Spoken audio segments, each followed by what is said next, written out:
What if you could bottle up the hard-won wisdom from the founders of Stripe, Pinterest, and Y Combinator, all in one place? Well, that's exactly what we're going to do today.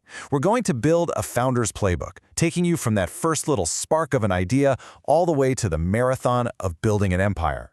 You know, it really all boils down to one big question.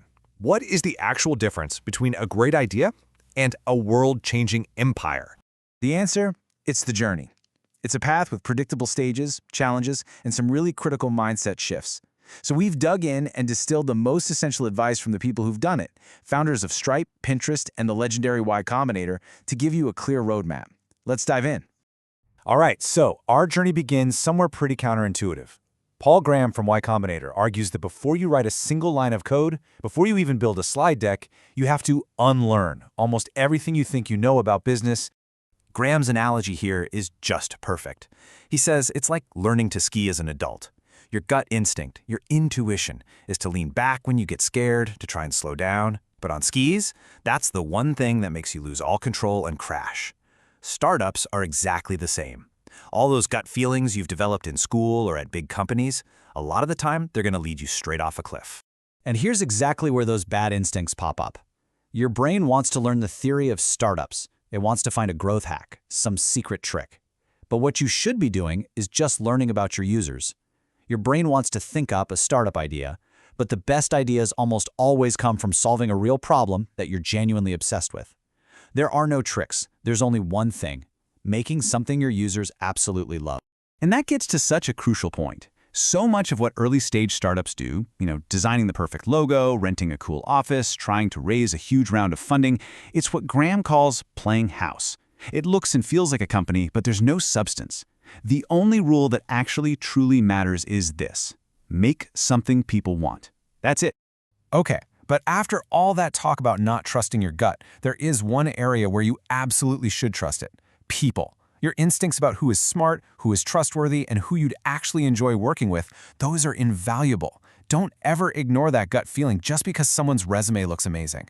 Like Graham says, this is one of the very rare times when being a little self-indulgent is actually the smartest move you can make.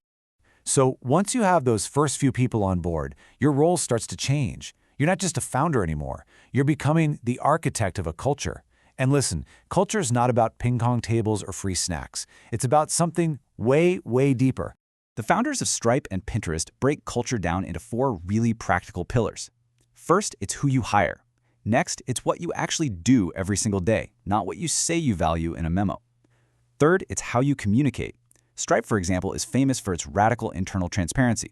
And finally, it's what you celebrate, because rewarding the right behaviors is so much more powerful than punishing the wrong ones. Okay, so you built this amazing culture, everyone's doing the right things, and it's working. Your company is starting to grow. And that is exactly when the magic breaks. The very things that made you so successful with 10 people are about to completely fall apart when you hit 30. As YC's Sam Altman points out, in the very beginning, having no structure is actually the best structure, right? Everyone reports to you, information just flows, and you can move incredibly fast. It feels cool, and honestly, it's the most effective way to build that initial product. But here is the massive trap. This system doesn't just get a little bit worse as you grow. It fails, suddenly, catastrophically. What was absolutely perfect at 20 employees becomes a complete and total disaster at 30. Communication breaks down, no one knows what's going on, and everything just grinds to a halt. It's a sudden, really painful collapse. And surviving that collapse, it requires the single biggest transition a founder will ever have to make in their career.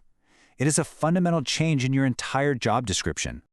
Think about it like this. Before this growth spurt, your number one job, your only job really, was to build a great product. But once you scale past that 25 or 30 person mark, your job completely changes. You're no longer the chief product builder. You are now the chief company builder. Your new product is the organization itself. And this is the exact point where so many founders stumble. Altman identifies 4 classic failure modes. They get afraid to hire senior people who actually know more than they do. They get stuck in hero mode, trying to jump in and solve every problem themselves. They're terrible at delegating, so they end up micromanaging every little decision. And their own personal disorganization, which was just a quirk before, now creates chaos for the entire company. Getting past those hurdles, that's just the first part of the race. The final stage is all about endurance. It's about surviving the marathon. This famous graph, which was sketched by one of Airbnb's founders, just captures the emotional reality perfectly. You launch, and you get this big spike of excitement from press and early adopters. But then, it fades, and you fall into what's called the trough of sorrow, this long, brutal period of doubt where it feels like nothing is working. For Airbnb, this period lasted 1,000 days. 1,000. You'll get these little wiggles of false hope before, hopefully, you finally achieve real sustainable growth. And this graph reveals the real reason most startups die. It's not because they run out of money. It's not a competitor. It's because the founders give up. It's the psychological exhaustion that comes from living day in and day out in that trough of sorrow. So managing your own head, your own psychology, that's the final and most important part of the playbook.